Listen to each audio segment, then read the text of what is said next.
Утро очередного дня наступило. Вчера костер жег. Такая гниль, мокрая, все плохо горело. Вот выложил посушиться. Но зато сегодня есть дрова, не надо искать, собирать. Сейчас буду делать завтрак. Сегодня у меня довольно удачный день. Поймалось 2 рыбы. Ну, они небольшие.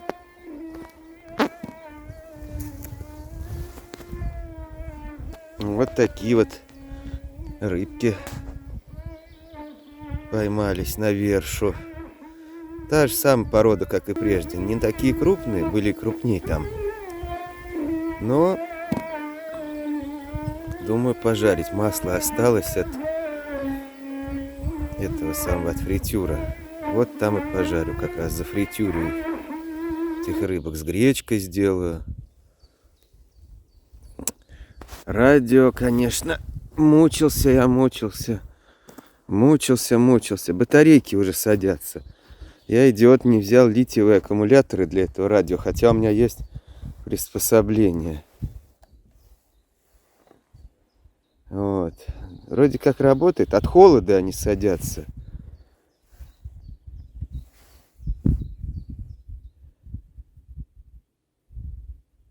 Оно само ищет. Вот немецкая волна.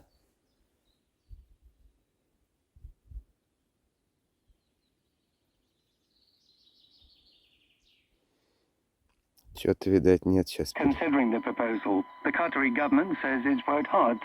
Вот английская речь. Прыгает там. Russian official. Что-то там Russian official say. Не хочу про это слушать. Этих офишелов. Чтобы они провалились. Says there's an increasing sense of surprise and even outrage among the Russian population that the consequences of the invasion are now being felt on Russian territory itself. Про что-то там про Russian territory itself. Кто их знает, про что они там говорят. Вот так вот. Диапазоны различные, метровые волны, на длинных волнах вообще, по-моему, ничего нет сейчас. Ну, FM тут тоже ловится. Для этого надо антенну раскладывать. Ладно, половлю потом, в другой раз. Батарейки, к сожалению, подсели. Буду, значит, сейчас делать гречку. Пойду воду наберу. И буду делать. А вместе с гречкой рыбу.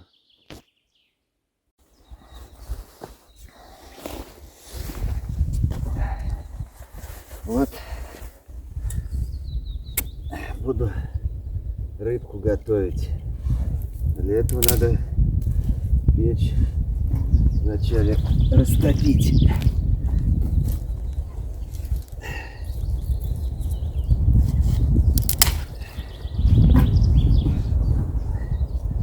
Надо туда набить сначала дров побольше. Разных. И мелких, и толстых. Всяких. Какие есть.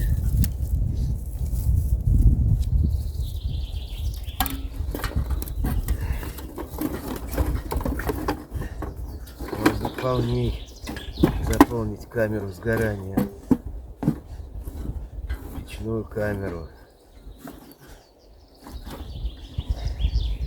Это не как костер, когда надо сначала небольшой костер разводить, потом подкладывать. Тут иначе. Тут надо сразу набить туда побольше дров.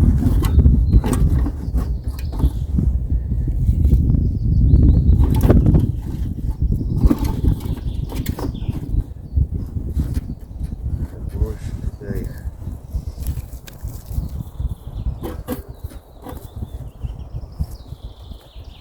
В общем, эта дрова, конечно, быстро прогорят, потому что они очень тонкие. Надо вот раза в 2 толще, чем это. Вот тогда оптимально горит сухая, вот в 2 раза толще этой. Это будет наилучший вариант. Но можно и вот такие использовать спокойно. Просто потом подбавить еще, когда разгорится все, прогорит.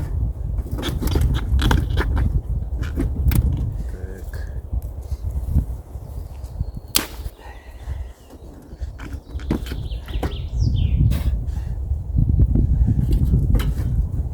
Береза.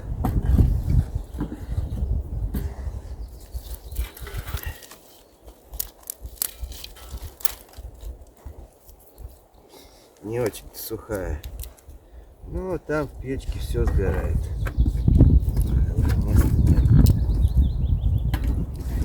Куда же ее запихать-то?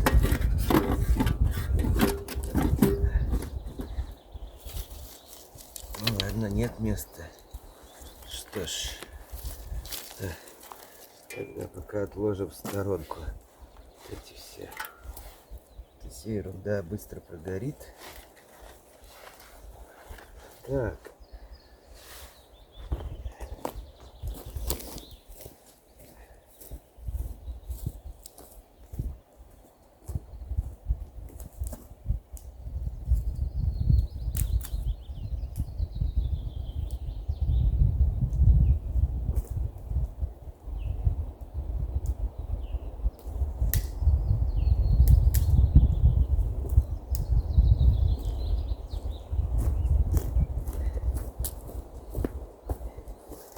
Нашел я поблизости какие-то мелкие сосновые, еловые всякие.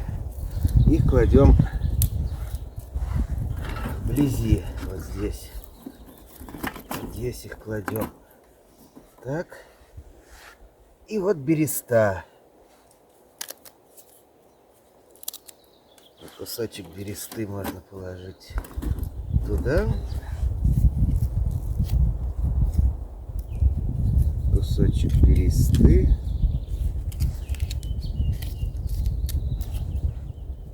Вот. Еще кусочек бересты. Если будет начальный импульс огневой, так сказать, хороший. Вот, кстати, сделал кочергу. Вчера все палочками какими-то ковырял. Нашел проволоку тут и сделал кочергу. Теперь удобно с кочергой. Вот, ну можно, конечно, и без нее обойтись, но с кочергой тоже неплохо. Вот. Вот зажигалка. Очень люблю бензиновые зажигалки. Вот это имка китайская. Она уже несколько лет у меня, год 3-4, не знаю сколько. Последнее время стало немножко подводить. Вот этот механизм чиркания временами плохо работает. Получится сюда засунуть еще одну.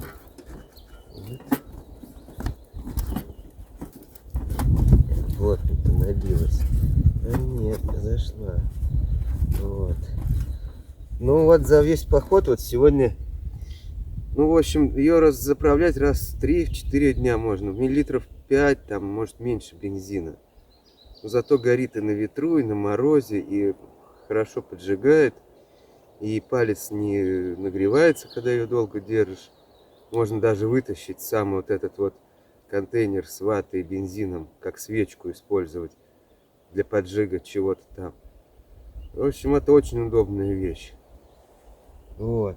Бересту надо поджигать посередине, не с концов, а посередине, чтобы она не закручивалась.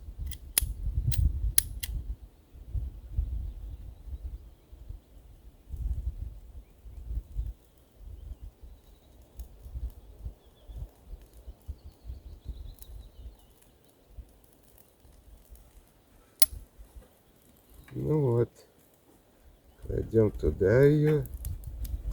Ой, в результате затухло.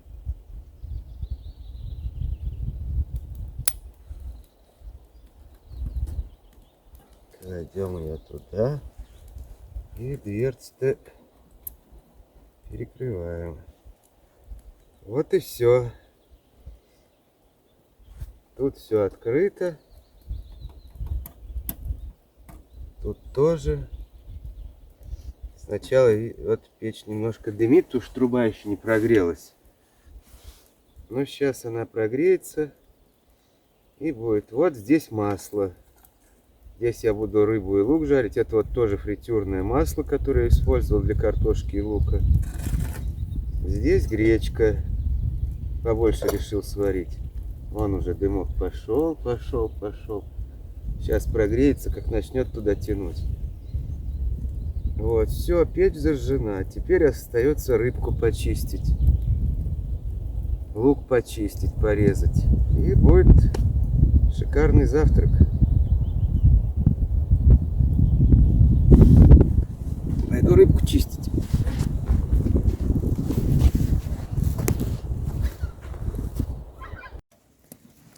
Решил я и морковь пожарить.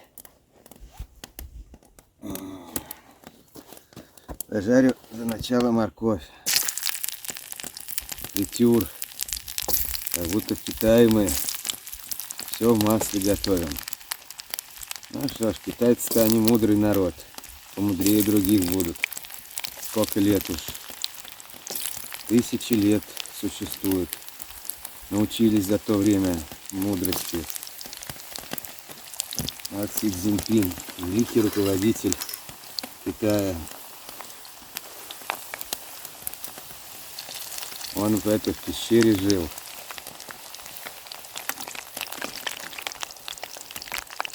Сослали его в ссылку во времена культурной революции. А он там биогазовую установку построил, чтобы свиной навоз в газ горючий превращать. Своими руками возвел. Об этом я по радио слышал, по китайскому. Там про Си Цзиньпина нередко передают истории. Вот как морковь-то. Наверняка и морковь он ел. Там все едят. Когда делается во фритюре, особо мелко мельчить не стоит.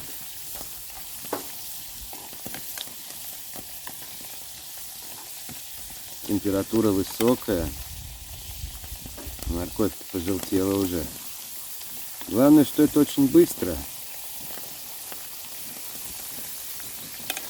И удобно для походных условий. Это в квартире все забрызгает. Жир. А тут, пожалуйста, на природе будут такие добавки вкусные. Гречки, морковные. Да и масло само напитается вкусом.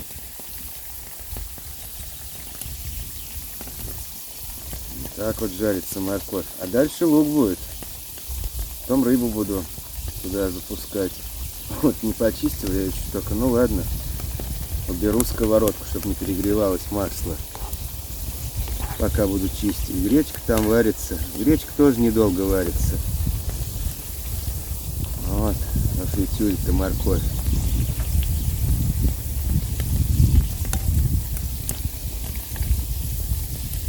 Становая тоже ловилка. А сковорода алюминиевая. Для сковороды лучше алюминий. Медь, серебро, вот такие металлы для сковороды хорошо. Но серебряная сковорода, пожалуй, нам недоступна. Равно как и золотая. Это вон только этот туркменский руководитель штангу золотую поднимает.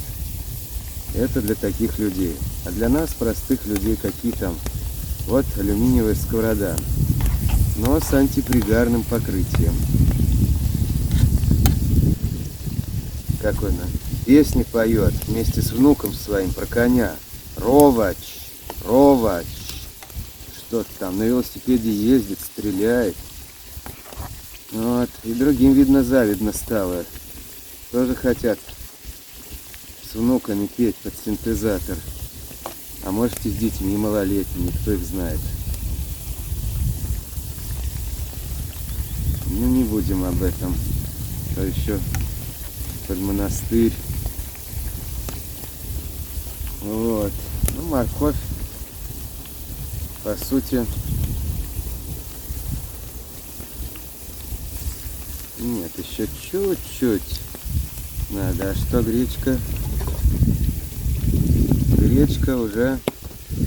Ну вот вы видели, друзья, какие палочки в таком количестве. 2 блюда.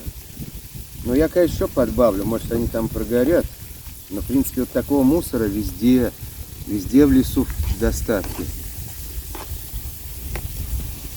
Похоже на грибы, как будто шляпки грибов такие. В этот раз мне повезло, я сморчки ел. Так, еще немножко надо. Не так, она быстро готовится, как лук. Когда на улице регуляция, это я редко пользуюсь. Только чтобы угли надолго сохранить. Если перекрыть и там закрыть, то всю ночь могут угли там держаться. Это больше для палатки важно. Ну или если жарить что-то такое критичное к пережару. Вот уже морковь.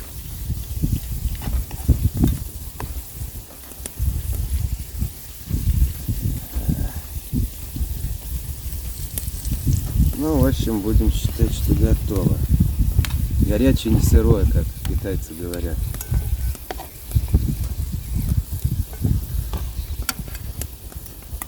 Складываю в миску. О, какие красивые морковные кружки. С гречкой-то морковь хорошо сочетается. И сытность дает. Так. Теперь печь разогрелась. Пусть раскалится чуть-чуть. Масло закипит. А вон оно там бурлит. Ой, даже ручка горячая. Все раскалилось.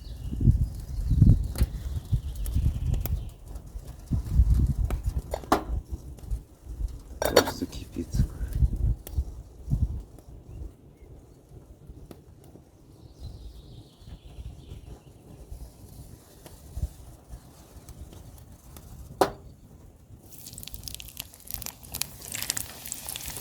Ох, как здорово.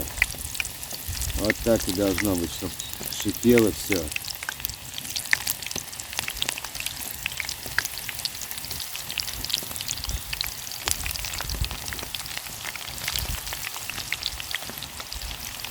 А запах-то какой. Вот лук он побыстрее по фритюре доходит. Но он и саму фритюру запах даст.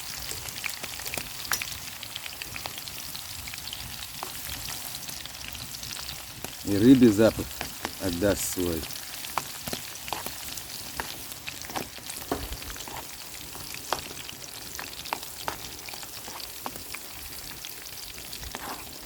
Вот хорошо во фритюре готовить. Удобно. Да и вкусно очень. Аромат-то какой. Ну и масло можно использовать несколько раз. Конечно, очень много раз нежелательно, потому что все-таки накапливаются там канцерогенные вещества. Ну и сито надо иметь, чтобы вот эти огарки все отфильтровывать.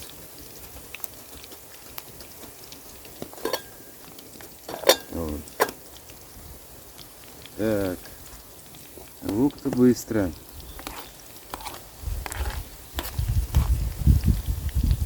Особо сильно его пережаривать тоже ни к чему. Эх, жалко, я рыбу не почистил. Но сейчас почищу, дело-то недолгое. В общем-то, лук практически готов.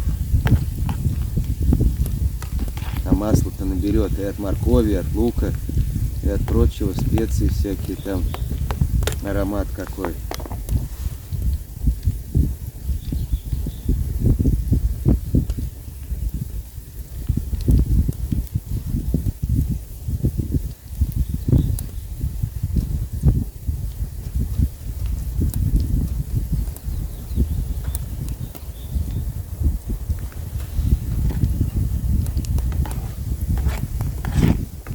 Да, лук размягчился, можно считать, что он готов.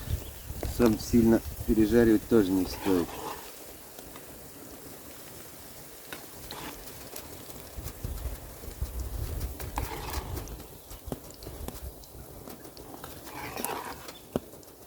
так.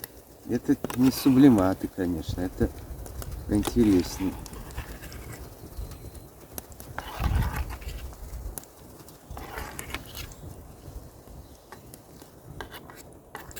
Где он там?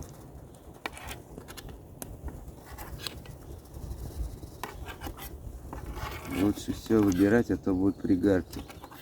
Масло я немножко почистил это. Ну вот. Это овощной, так сказать, задел. Сейчас к рыбе приступим. А это пока... Вон она закипает масло. Пока надо убрать. Убрать, пусть там стоит. Нет, тоже. Надо почистить рыбу.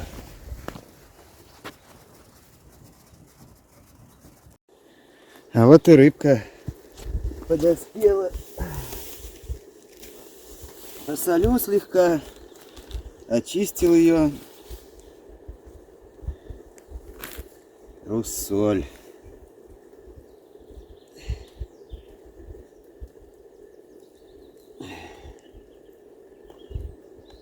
Так вот. Ну, ничего, перчить, наверное, даже не буду, потом поперчу. Хотя приправка-то... Не, ладно, попробую, как она в чистом виде. Вот масло тут. Что у нас печь? О, там прогорело все.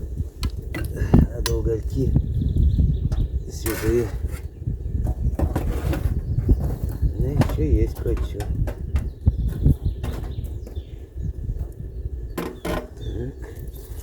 Так, еще мелких туда.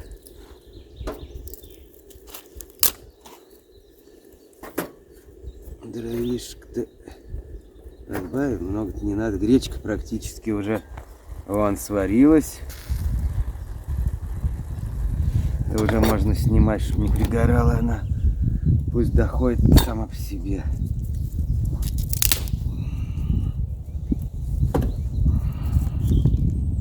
Че, это не войдет туда? Нет, немножко не хватает. Вот так. Чайник надо ставить.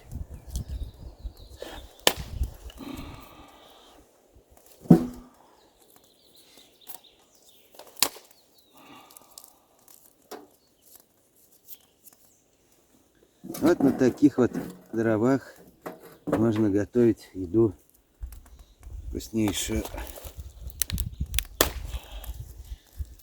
Вот.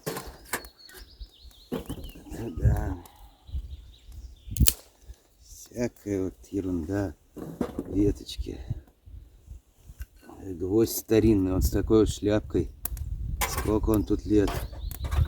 Откуда он тут? Ну что, царя гороха. Вот.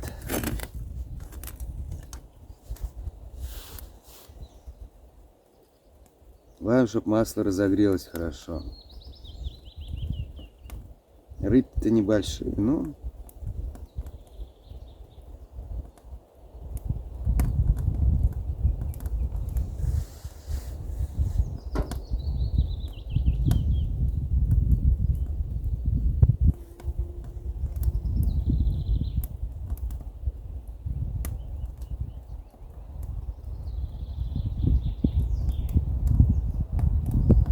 Плавники отрезал более-менее, основные, хвост там, все вытащил, жабры вычистил. Рыбу я всегда разрезаю вот так вот вдоль и даже вот тут голову вот так, тогда жабры, ага, вот здесь вот что-то не досмотрел, поэтому прежде чем, не люблю я жабры, хотя наверняка тут все чистое, не будет ничего. И это жареная рыба, а не вареная. Но лучше все это вытащить.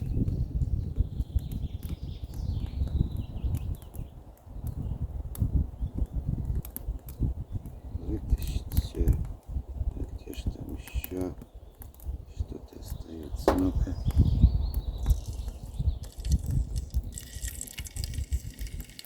Нет, еще рано.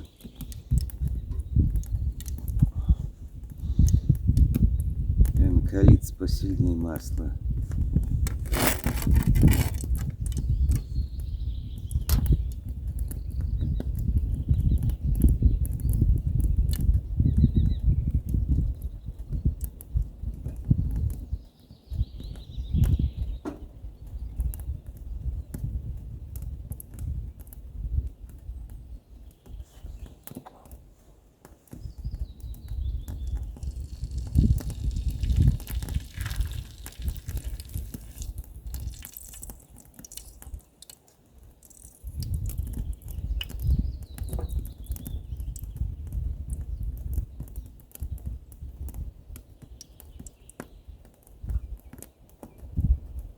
Масло еще не нагрелось.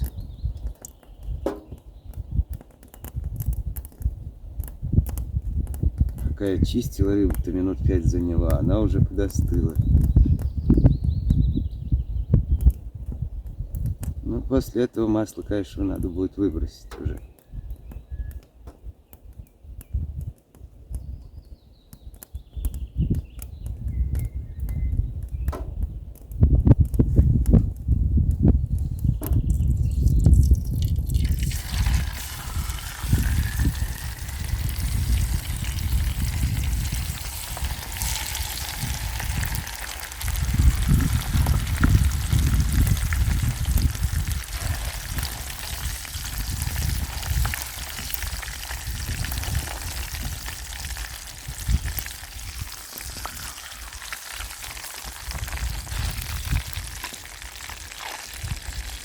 Ну вот, будет жариться.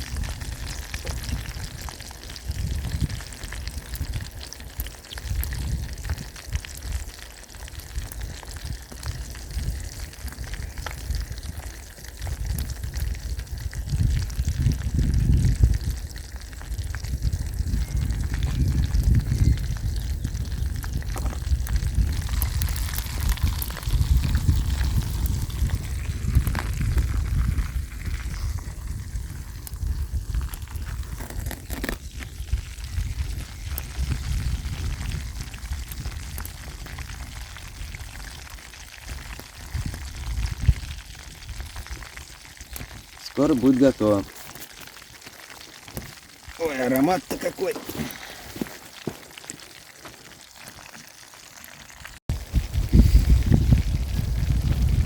Ну вот, практически готово. Переворачивал, немножко она чуть-чуть прилипла, но видно, какое мясо нежное.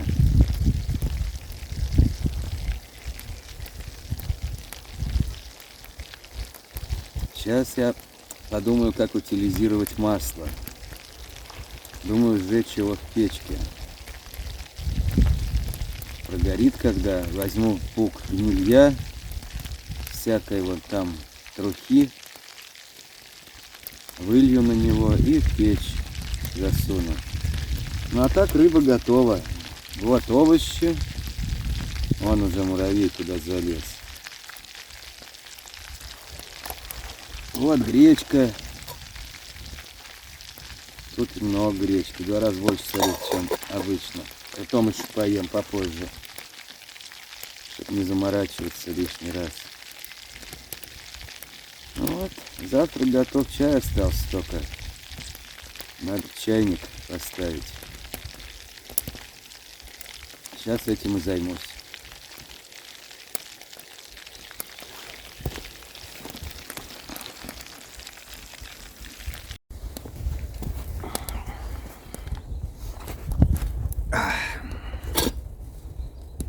Вот. Майонез добавил по заветам великих мореплавателей.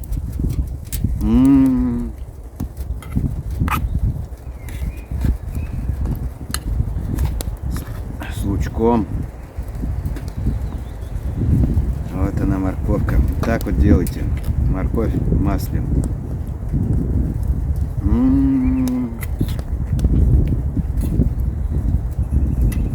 Рыбка-то нежная.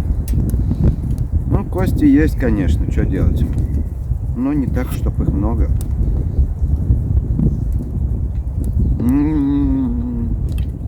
Это просто Офигительно.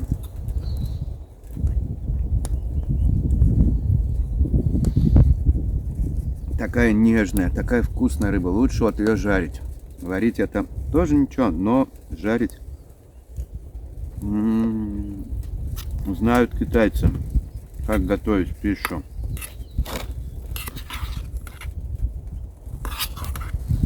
Вот лучок с гречкой. Это просто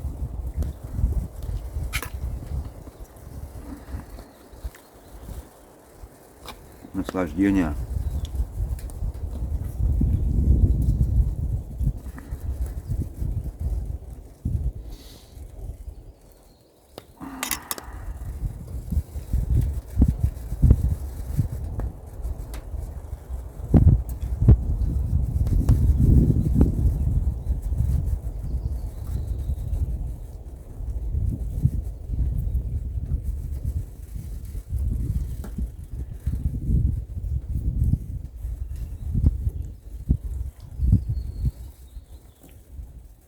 Да, нежная рыба, нежная.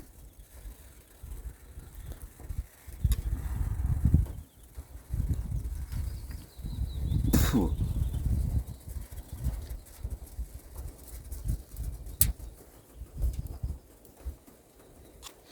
В том-то и состоит бережное отношение к природе, что если уж что поймал, надо съесть. И не ловить то, что есть не будешь.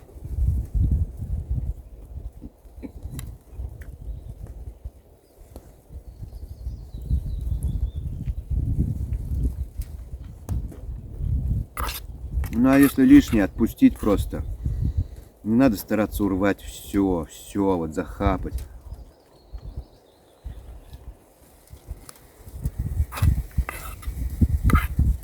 То люди есть, которые вот все им мало, мало.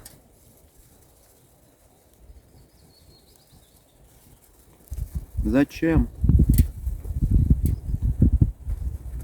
Человеку для счастья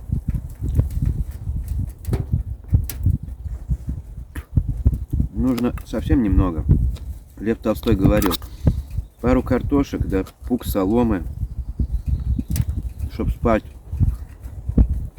Ну все. Ну вот 2 рыбки, да несколько ложек гречки. Я счастлив и доволен. Кости, конечно, тут встречаются. Но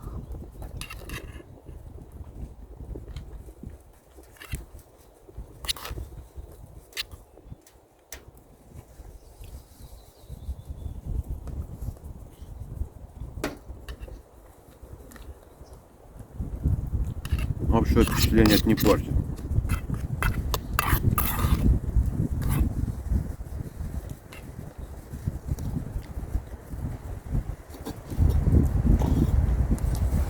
Гречки вон сколько.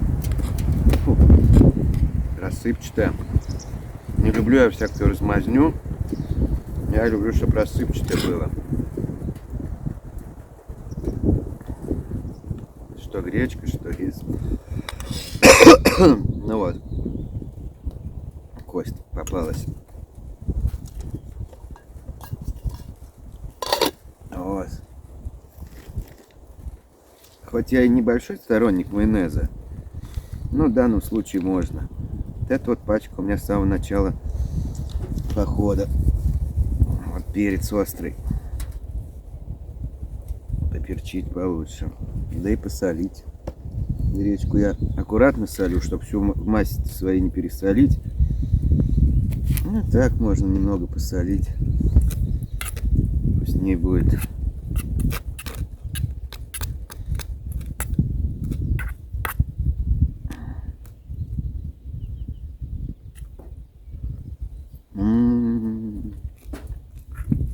Ням-ням. Это я понимаю завтрак.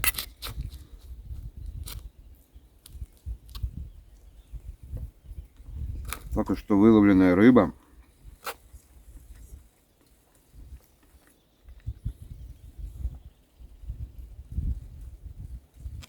С гречкой, лук, морковь.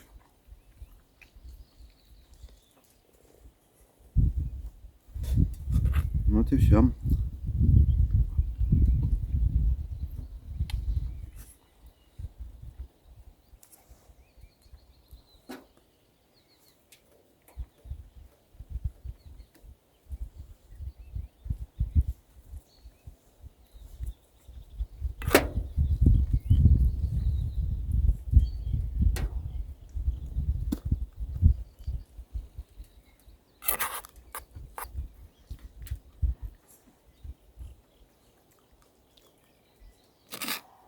Рыбка-то нежная.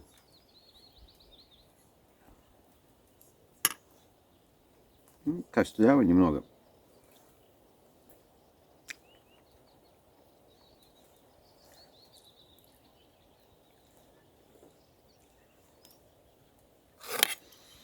Но вкус, я вам скажу, непередаваемый.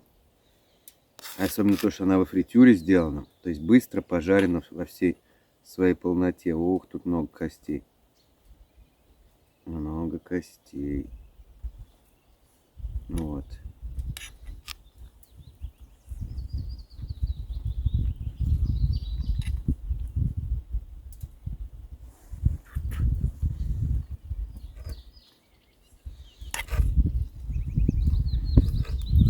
Да есть ее вдумчиво.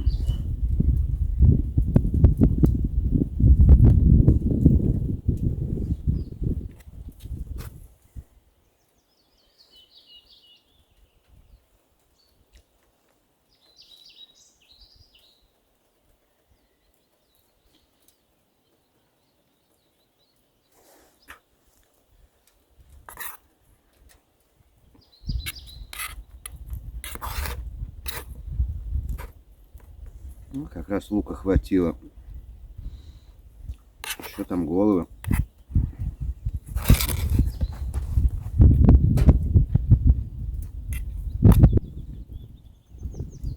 Фу. Но вкуснее, чем вареная. Тут и масло вкус придает.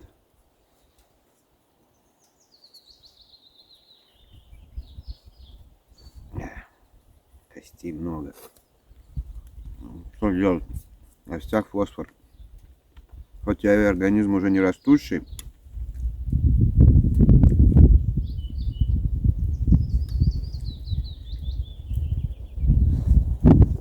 Фосфор все равно необходим. Мало ли.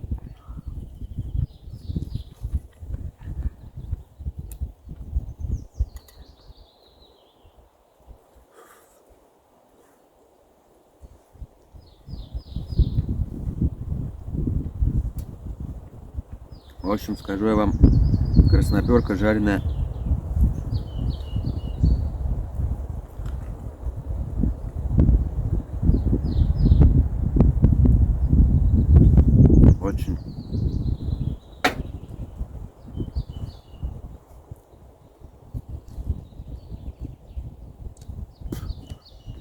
очень вкусна. С гречкой. Вообще атас. С лучком. И быстро готовится, что тут? Максимум полчаса. Все заняло, все процедуры, включая подготовительные.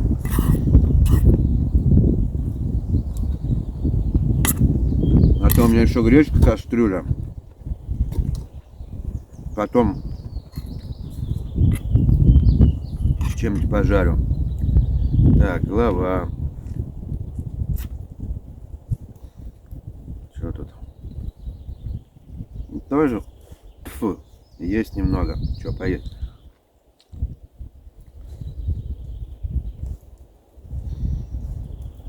Ой.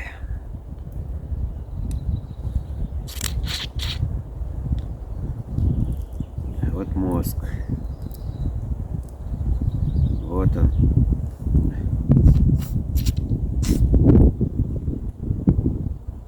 Самая вкуснота.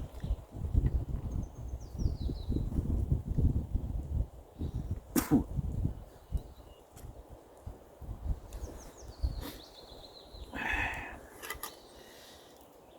Вот что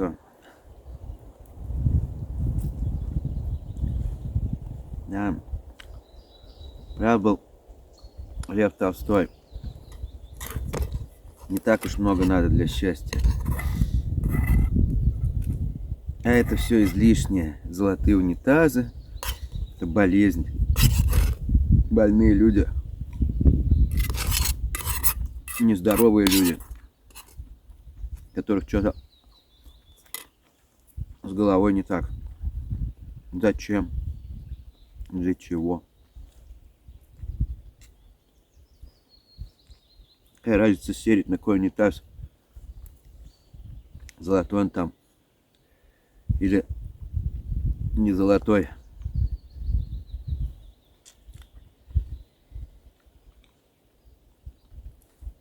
Какой скотиной, вообще говоря, надо быть, чтобы знать, что есть люди, которые голодают, что есть дети, которым необходимы деньги на операцию, покупать все золотые унитазы, ёршики там всякие, скотиной, негодяем.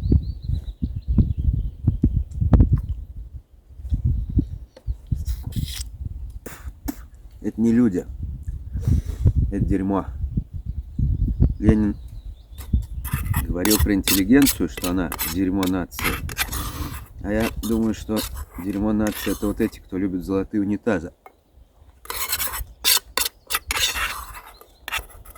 Это дерьмо. Ну вот. Рыбка, лук, морковь. Все съедено. Тарелка чистая практически. Пойду руки мыть. Было вкусно. Очень даже. И сытно. Пойду руки мыть. Вот настоящий бушкрафт. Дело в том, что вчера вечером я сильно обломался. Радио в холодную пору ночную не работает. Батарейки разогревал над костром на лопате. 5 минут поработают, выключаются. Но я вспомнил, что у меня есть 2 фонаря еще дополнительно. И в них каждом хороший аккумулятор Panasonic. Сейчас я попробую сделать такое вот устройство, которое позволит от 2 аккумуляторов запитывать радио. Посмотрим, что из этого выйдет. Эта проволока, я нашел ее на первой стоянке. Использовал, чтобы обматывать пни, когда тащил их с леса на тележке. Оказалась хорошая медная одножильная проволока большого сечения. Вот сейчас на основе этого попытаюсь сделать переходник для аккумуляторов. А литиевые аккумуляторы меньше боятся мороза, чем батарейки. И, может быть, удастся ночью послушать радио. Хотелось бы.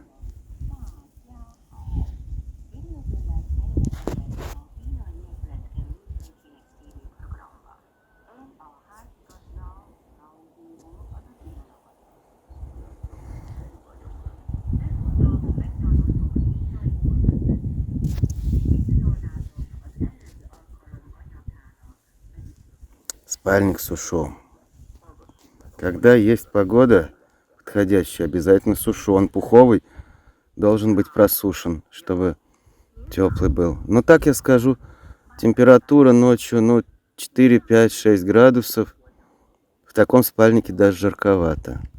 Он на 0, минус там 1, вот так. Может до минус 5.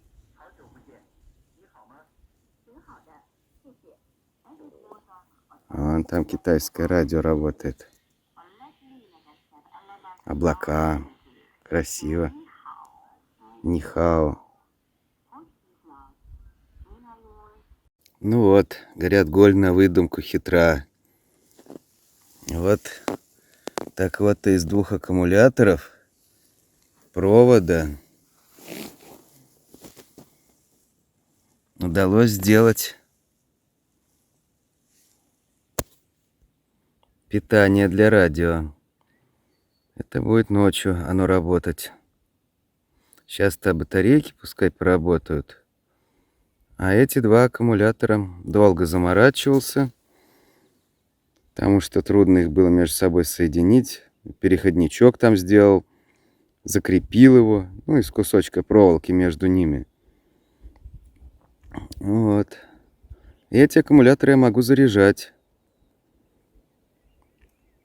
У меня есть фонарь, в котором вставляется один такой аккумулятор. Этот фонарь имеет функцию заряда. Так что теперь радио у меня будет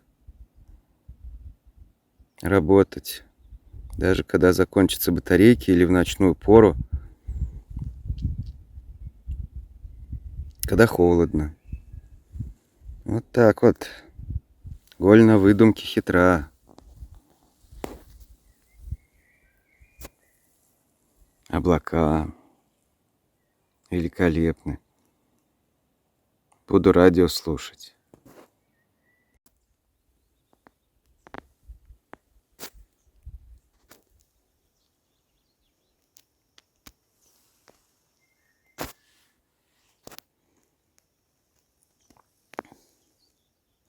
Вот решил я провести испытание.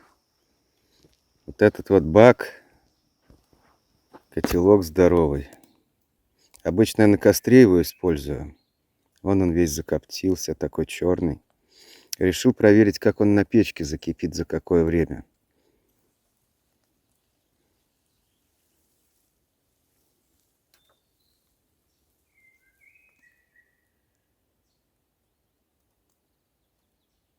Дождь сейчас был. Я быстренько накинул вот этот вот полиэтилен. У меня здесь такая быстро возводимая конструкция. Там вот за палку цепляется. И, соответственно, вот так вот над печкой навес получается. Когда дождя нет, это легко снимается и убирается. Очень удобно и не мешает обзору. Вот проверю, сколько времени потребуется, чтобы закипятить. Полный объем этого котла литров 6.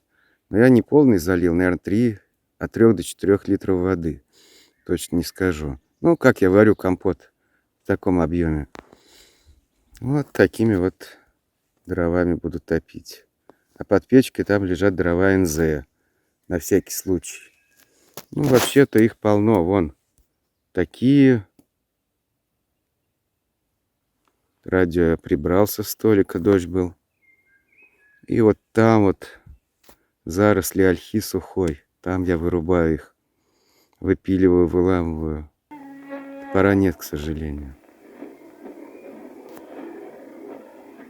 Ну вот, компот закипел. Где-то на это ушло около 45 минут. Печь очень сильно разогрелась. Труба до 500 градусов, поэтому я маленько убавил с помощью задвижки. Вот, и сразу пошел дым. Когда печь раскалена сильно, то идет просто газы оттуда идут, не дым. Ну вот где-то 45 минут и компот готов. Такой вот бачок компота. Разве это не здорово? А вот падает дождь на песок.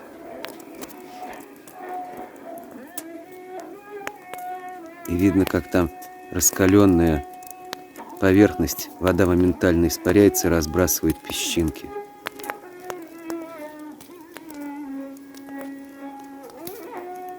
Дно у котелка не очень ровное, поэтому песок хорошо повторяет его форму и передает тепло. Вот он там бурлит. Пар идет. Старинный котелок 48-го года. Вообще с большим трудом я его обнаружил на Авито. Какой-то алкоголик продавал вещи старые, ботинки, чуть ли не носки старые. И в том числе вот этот котелок. Я был просто счастлив, когда его купил. 300 рублей. Сейчас такую вещь не найдешь. Исключительно удобный котелок. Пойду сейчас поплаваю. Посмотрю, что там делается. Рыба, потому что начала плескаться.